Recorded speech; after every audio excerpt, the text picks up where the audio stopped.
I'll flap my hair back and forth. I'll flap my hair back and forth. I'm happy with my kiss mug. Hey Gene, how you going? Yeah, good thanks, Susie. Hey Ace, how are ya? Hi, guy who died of smack. I got my kiss mug, it's good. I don't know whose that is though. Who do you reckon owns it? Oh, hello. How you going? Did you good holiday? That's good. I was good. You were good? Yeah. While I was away? Yeah. Nothing I should worry about? Nah. If I were to mention the place I was staying had an internet connection? Oh. That's nice. Did you look up plants and flowers? Something of a vegetable maybe. Oh. Now, what was rule 1 when I went away? Stop touching yourself on a pee-pee. No. The personal life, disgusting as it is, doesn't bother me. About my stuff and the touching? Stop touching my stuff with your pee-pee. And fingers, but mostly don't. You're bad. Right. So, if I were to offer you something special like Tim Tam. Tim Tam? Tim Tam hands. Tim Tam hands. Now, what's the rule with Tim Tam hands? Don't touch the Tim Tam before you say go, not when I say go, but when you say go, and then I can touch the Tim Tam, and then when you say go again, I can get another thumb on it, or one of my other fingers, and then when you say go for the third time, I'm allowed to bring it close, but not into me. And then when you say go again, I can have one bite, a little bite, not a big bite, not a pretend he was a little bite, and it's going to be a big bite anyway. No. And then the last go, which is usually accompanied with some kind of physical pain, I can have a bite of Tim Tam to eat. Nom.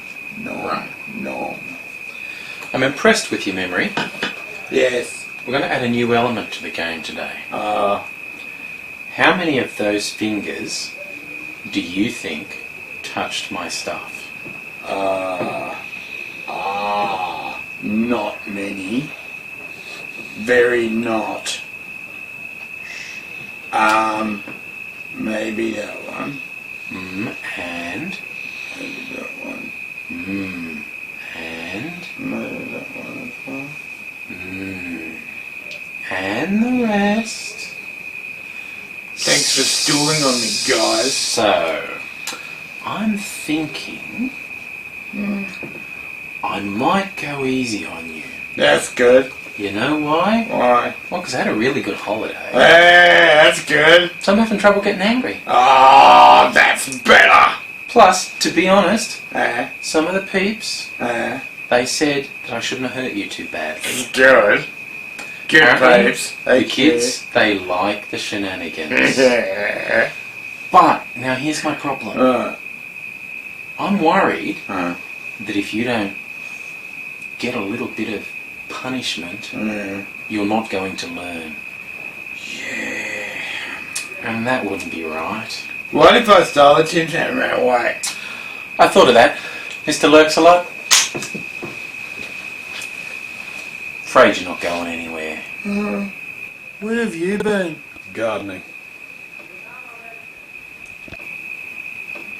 So, now one thing that might keep one or two fingers intact, make yourself useful.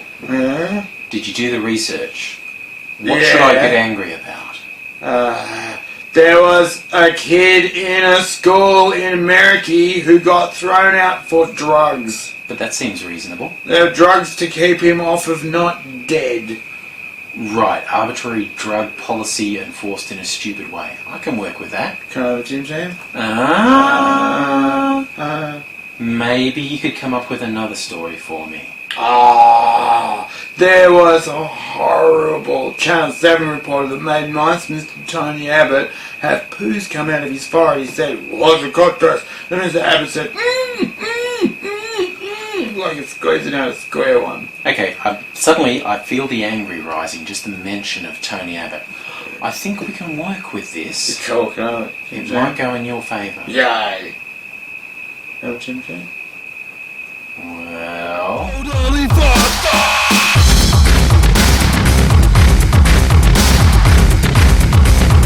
Alright, let's see if some of these totally fucked up topics can get me angry, make the holiday wear off. Starting with Tony Abbott. Now some people might say, wow, aren't you going a bit hard at him? He seems to crop up a lot. Because he fucking earns the mentions. Not just with his general low value as a subhuman dweeb. No, he does very specific things that deserve to have him getting called out as a totally fucked up, sad, pathetic excuse for a public figure who thinks he apparently has a literal God-given right to govern this country. Fuck that guy. This week, Abbott's found himself in a bit of a shitstorm for his rather careless words in Afghanistan when commenting on the death of an Australian soldier.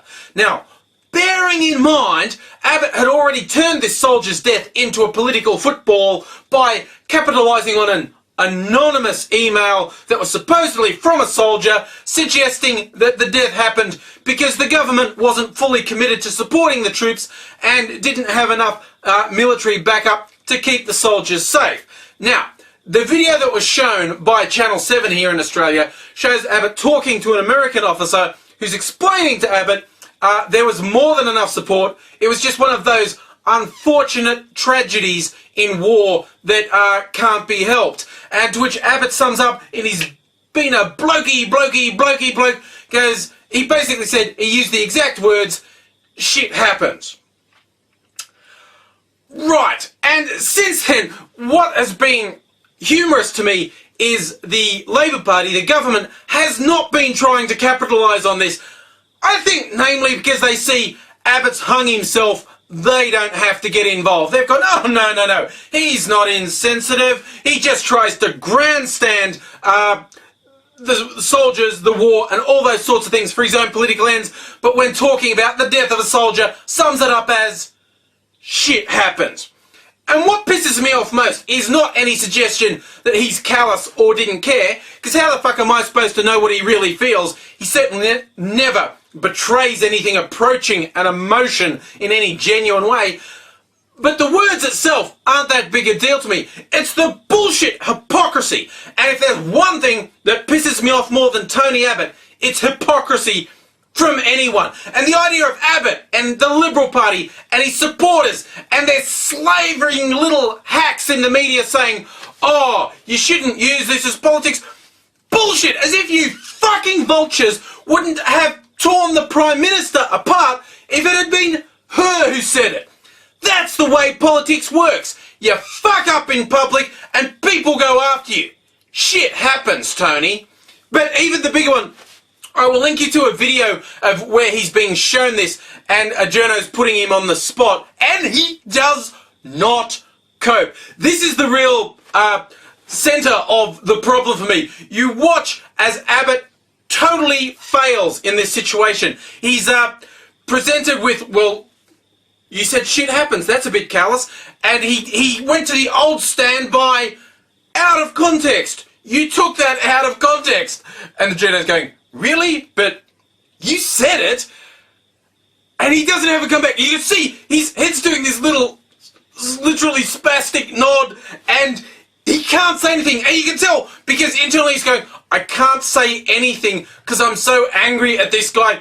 I will just scream if my mouth opens, and so I can't say anything. Hopefully the video hasn't been taken down from YouTube, because for a bit of a laugh, count the seconds that it takes him to be able to form human words. I can see what's happening in there. All of his higher brain functions are just gone. And behind everything, his lizard brain's taking over. And it's saying, it hasn't worked, Tony. Being nice hasn't worked. No one likes you when you're nice. Take him. Bite his neck out, snap his spine, drink the juices within. It's time to show your true self. Do it, Tony. Do it, do it, do it. Well, that got weird. Anyway, let's talk about a school with a zero tolerance policy. An unfortunate student in Colorado Springs in the US has a very rare medical condition that he's gone through a number of different treatments to try and treat, and it's turned out the most effective treatment is THC pills. The problem is his school has a zero tolerance policy to show they're tough on drugs. And of course, THC is the active constituent in marijuana. The school hasn't appeared to pay any attention when they said the student's not actually high from taking the pills. Doesn't work that way. And he certainly doesn't smell like marijuana. So in other words, other students would have no idea he'd taken the pills. The first step, the school said he can't possess the THC pills, which are prescription pills, on campus. So the family moved so he could be within walking distance of the school. So when he felt a seizure coming on, he could walk home, get the pills, take them, and go back to school. Not a really good solution, but better than not being able to do the medication at all. The school still said no, zero tolerance, because apparently taking his legally prescribed medication would have meant he was possessing the THC internally. See, this is where zero tolerance on anything is fucking ridiculous. This will probably set off a debate about pros and cons of legalizing marijuana.